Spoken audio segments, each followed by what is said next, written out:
Hey guys, we recently took our Rivian R1S for its first road trip, so we're going to talk about it coming up.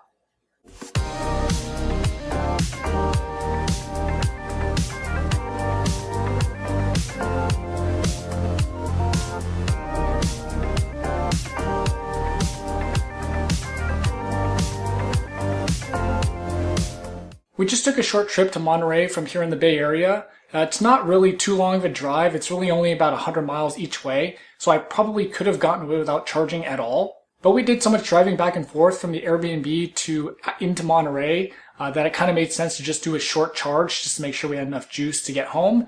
I'll go into that a little bit later. First, let's talk about the space. This is why we bought this car. So there's 3 adults, 1 toddler, and we had 2 dogs in the car. So we basically we packed the car pretty well, but we still had space. So we used the entire frunk. We had a pack and play, her mattress, we had her actual overnight bag, my laptop bag was also in there, and some blankets and some dog food as well. Good luck trying to fit all that in a Model Y trunk. Trust me, I've tried.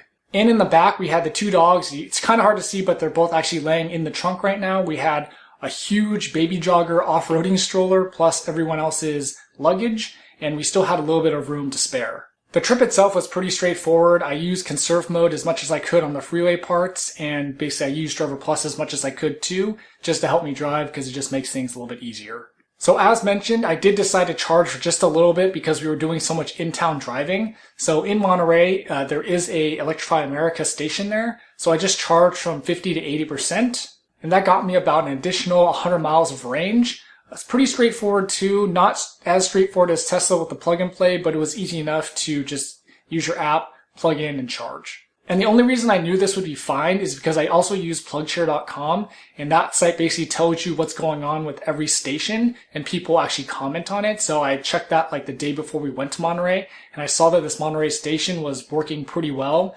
Because honestly, EA sucks. We kind of know that. And so a lot of their stations are out. This particular one only had 1 station that was kind of messed up. So from all of that, I knew it would be fine. We just had to go at nighttime when it was like 10-ish, 10:30 at night. And there was a space open for me to charge, and it was pretty easy. Spent about 30 minutes charging, got 45 kilowatt hours of energy. And I already mentioned that's about 100 miles of range. It was pulling about 100 kilowatt, which is pretty good for the SoC of where the car was.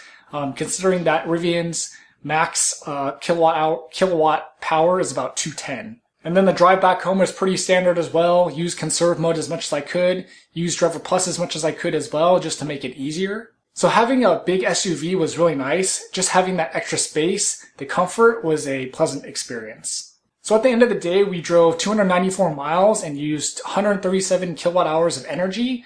I don't think that's bad. It's about just a little over 2 kilowatt hours a mile, which isn't bad considering we had to drive up and down the Santa Cruz Mountains to get to Monterey. For those that don't know, the Rivian R1S and R1T large pack battery is 135 kilowatt hours, and so I might have been able to get away with not charging if I use more conserve mode, but it's just not worth the risk, and it was an easy charge anyway to just charge in town for a little bit.